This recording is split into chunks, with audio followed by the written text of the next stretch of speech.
Hello, sunshine. I'm Coy Wire. Welcome to CNN 10, your 10 minutes of news where I simply tell you the what, letting you decide what to think. It is Monday, January 13th. Hope you had an awesome weekend. And for all of our viewers in Southern California, we are thinking of you and hope you all are safe. Fire crews in LA County are still working around the clock to contain 4 major fires there. Over the weekend, the firefighters started making progress on containing the Hearst and Kenneth fires, allowing resources to move to help contain the largest one, the Palisades fire. Crews were able to keep the Palisades fire from expanding east over the weekend. The winds calmed enough for firefighters to keep the edge of the fire from spreading. But the Palisades fire is only around 11% contained, and it began threatening inland communities, moving up towards the Getty Center and UCLA. Fire crews have been working nonstop since the fires erupted a week ago and are now scrambling to contain the blazes ahead of high winds picking up early this week, threatening to undo any progress that's been made. But even though the fires are expected to pick up, it could also change the fire's direction, and that could help keep some fire from spreading east or inland. More than 150,000 residents are still under evacuation orders, and the LA County Medical Examiner sadly raised the death toll from the Eaton and Palisades fires over the weekend. The priority for officials right now is to contain the fire, but many agencies are beginning to look at how the fires burning in Los Angeles County became so destructive. CNN's Nick Watt lays out some of the factors that likely contributed to the widespread devastation. Did it really have to be this bad? No one was caught unawares here. Strong Santa Ana winds were forecast, and after months without significant rain, bone-dry vegetation was obviously primed to burn. Number 1. Were there enough boots on the ground to fight the flames? Easy answer, no. We don't have enough fire personnel in LA County between all of the departments to handle this. In a memo 2 years ago, LA City's Fire Chief Kristen Crowley said more staff were needed with increased risk due to climate change and increased construction in danger zones. Just last month, Chief Crowley told Mayor Karen Bass that eliminating some civilian positions and cutting $7 million from firefighters' overtime severely limited the department's capacity to prepare for, train for, and respond to large-scale emergencies. Clearing brush, which is basically fuel, is crucial and mandatory. Chief Crowley says budget cuts mean they couldn't inspect to make sure the clearing was actually happening. There were no reductions that were made that would have impacted the situation that we were dealing with over the last couple of days. Number 2, was there enough water to fight the flames? Again, easy answer, no.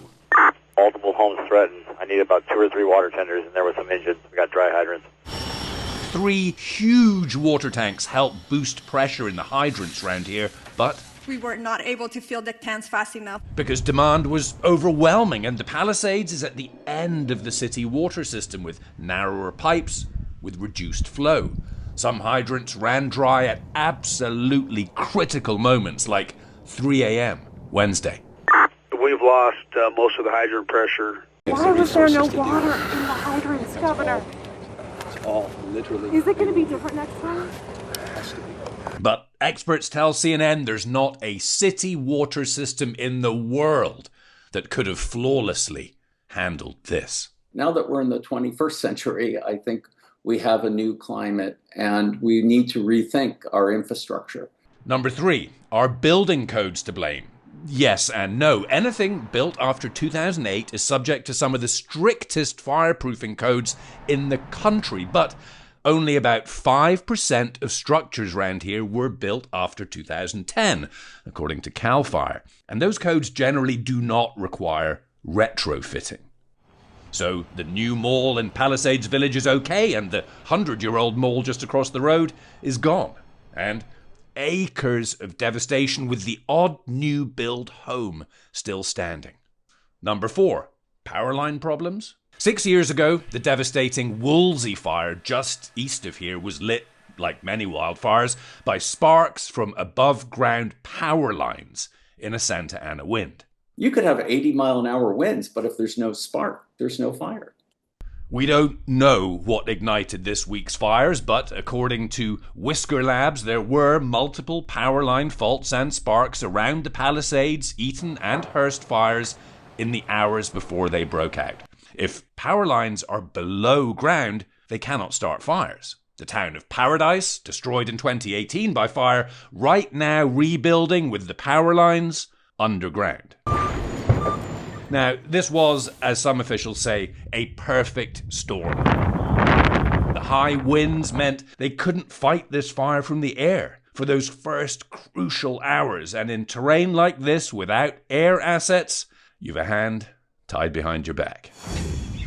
Pop quiz hot shot. Who is the only U.S. president to serve as a Supreme Court justice after his presidency? Woodrow Wilson, William Howard Taft, Andrew Jackson, or J. Edgar Hoover? Answer is William Howard Taft, the 27th President of the United States, who served as a Supreme Court justice from 1921 to 1930.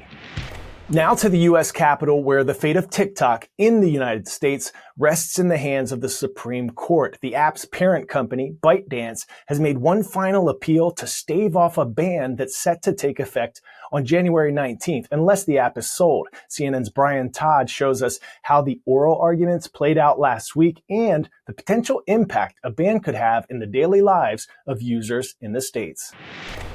The nation's highest court on the brink of deciding whether to uphold a controversial ban of TikTok in the U.S., a ban already approved by Congress and signed into law by President Biden. TikTok arguing a ban would violate free speech. There is a compelling First Amendment issue here, which is that this involves the access to information on behalf of tens of millions of Americans. Specifically, more than 170 million Americans who use TikTok, according to the platform, more than half the U.S. population. But tonight, it appears a majority of the Supreme Court is likely to uphold the TikTok ban. Some, including Chief Justice John Roberts, countering TikTok's lawyers' free speech argument. It seems to me that you're ignoring the major concern here of Congress, which was Chinese manipulation of the content and acquisition and harvesting of the content.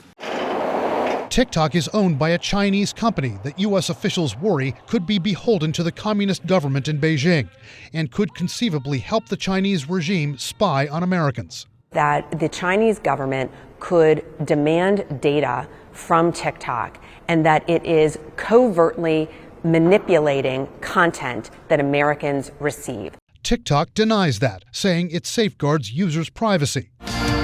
President-elect Trump initially supported a ban on TikTok in the U.S., then reversed course and is now seeking to pause the ban.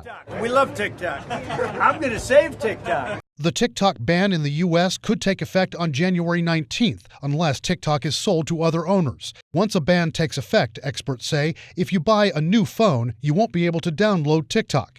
If you already have it on your phone, if you already have the app on your phone, it's not just going to disappear, but you'll no longer be able to update it, which means that eventually it would become buggy, it might have security vulnerabilities, and eventually it would become unusable.